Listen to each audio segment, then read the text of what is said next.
ہاں یہ کوئی میرے دوستوں کی جانور تھوڑی ہے کہ ایک کھوٹے سے بندی تھی اللہ کے ہم نے اپنے کھوٹے پہ باندھ دیا. خدا کی قسم دنیا کے کسی مذہب میں عزت نہیں ہے جو عزت شریعت نے عورت کو میرے دوست اسلام میں دیا ہے. ماں ہے جس کا مقام کیا, بیوی ہے جس کا مقام کیا, بیٹی ہے جس کا مقام کیا, بہن ہے جس کا مقام کیا. ماں تو فرمایا تیری جنت و جہنم ہے, اس کے پاؤں کے نیچے جنت ہے, اس کی ساری عبادت مردود کر دے گی تیری, اور اس کی ایک دعا آخرت میں بیڑا پار کروا دے گی. ماں کو ماں سمجھ اور پھر ماں کی خدمت سعادت سمجھ کے کر. اور ماں کے ذمہ کیا تھا, ماں کے ذمہ کیا تھا؟ ماں کو اعزازی چیز نہیں تھی, ذمہ داری کی چیز تھی. میں تو اکثر عرض کرتا ہوں جو اللہ نے نبی کے ذمہ کیا تھا کام, وہی اللہ نے عورت کے ذمہ کیا بحیثیت ماں ہونے کے. آدم سازی کی ذمہ دار کون ہوتے کہ نبی ہوتے.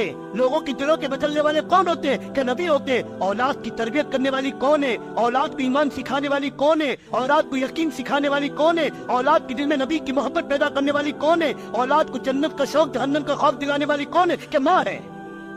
آج جو ماں خود میرے دوست سمجھو ویڈیو کی شوقین ہو, آج خود وہ فیشن کی دیوانی ہو, آج خود وہ بازاروں میں پھرنے والی ہو, آج اس ماں کی خود زبان پہ گالیاں ہو, کیا اس کی اولاد دیندار بن جائے گی؟ جس ماں کے سر پہ خود دوپٹہ نہ ہو, کیا اس کی بیٹی کے سر پہ دوپٹے کی امید کر سکتے ہو کہ اس کی بیٹی سر آٹے گی؟ ہے میرے دوستو, میں کیا کیا کہوں, بک رہا ہوں جنون میں دوستو. اللہ کرے کسی کو سمجھ میں آئے, اللہ کرے کسی کے دل میں آئے. یہ ماں کی ذمہ داری تھی, ماں کی. آدم سازی تمام اولیاء میرے دوستوں زندگیوں کو اٹھا کر دیکھو, ہر بڑے کے پیچھے میرے دوستوں ماں کا ہاتھ ملے گا, ماں کا, عورت کا ہاتھ ملے گا اس کی تربیت کا. اسی علماء نے لکھا جب خدیجہ جیسی ماں ہوگی تو فاطمہ جیسی اولاد ہوگی, اور جب فاطمہ جیسی ماں ہوگی حضرت امام حسن اور حسین جیسی اولاد آئے گی. ان دونوں نواسوں نے میرے دوستوں دو زندگیاں امت کے سامنے پیش کی ہے, دو زندگیاں, قیامت تک اس کی کوئی مثال نہیں دے سکتا. حسن کی قربانی بڑی ہے حسین کے مقابلے میں, اور یہ دونوں نانا کے نواسوں کی عجیب شان ہے. امام حسن کے بارے میں آتا ہے کہ سر کے بال سے لے کر ناف تک اللہ کے نبی کے مشابہ تھے, اور ناف سے لے کر پاؤں تک حضرت علی کے مشابہ تھے. اور امام حسین سر کے بال سے لے کر ناف تک حضرت علی کے مشابہ تھے, اور ناف سے لے کر پاؤں تک حضرت حضور پاک صلی اللہ علیہ وسلم کے مشابہ تھے. یہ دونوں نواسے, اور دونوں نے قیامت تک کے لیے امت کو دو راہ بتلائی. اور یہ اس ماں کی تربیت کا نتیجہ ہے جو فاقے برداشت کر کے اپنی اولاد کی تربیت کر کے گئی. وہ فاطمہ کا دودھ تھا, وہ فاطمہ کی قربانی تھی, وہ فاطمہ کا تقویٰ تھا جس نے امام حسن حسین جیسی اولاد کو بنایا کہ فاقے کی حالت میں باپ کے پاس آئی ہے, باپ کے پاس اپنے علی شوہر کے کہنے پر میجادی خدا کے حکم سے, اور جب اپنے باپ کے سامنے حال رکھا کہ فرشتوں کی غذا اللہ کا ذکر ہے, جانوروں کی غذا گھاس اور پتے ہیں, ہم انسانوں کی غذا کیا ہے. اللہ کے نبی اپنی بیٹی کے بھوک اور حال کو دیکھ رہے ہیں کہ چہرہ سرد پڑا ہوا ہے, آنکھیں اندر کو دھسی ہوئی ہے, پیٹ کمر کو لگا ہوا ہے, کپڑے پر تیون لگے ہوئے. یہ دو جہاں کے سردار کی بیٹی کا حال ہے حال. حالانکہ اس خاندان کو قربانی کی کیا ضرورت تھی دوستو؟ اللہ کا نبی میرے دوست اس کی بلندی کو کون اندازہ کر سکتا ہے؟ بیٹی جو خاتون جنت حضرت علی کے بارے میں اللہ کا نبی کہہ رہا ہے کہ جنت میں اس کا گھر میرے گھر کے سامنے. حضرت حسن اور حسین کے شباب اہل جنت کے جنت پہ جانے والے نوجوانوں کا سردار ہے, سب کو دنیا میں جنت کی بشارت مل چکی, ان کے سب قربانی کی کیا ضرورت ہے؟ کیا ضرورت تھی اس خاندان کی قربانی؟ اور بیٹی آئی اپنے باپ کے پاس, جب بجان فرشتوں کی غذا اللہ کا ذکر ہے, جانوروں کی غذا گھاس اور پتے, ہم انسانوں کی غذا کیا ہے؟ آقا مدنی سمجھ گئے میری بیٹی کو بھوک نے ستایا. اس حال میں اللہ کے نبی اپنی بیٹی کا امتحان لے رہے, کہیں بھوک نے, آنکھیں نے میری بیٹی کی نگاہ آخرت سے تو ہٹا نہیں دی, میری بیٹی کی نگاہ کو آخرت سے دور تو نہیں کر دی. اللہ کے نبی نے اپنی بیٹی کے سامنے دو چیزیں پیش کی.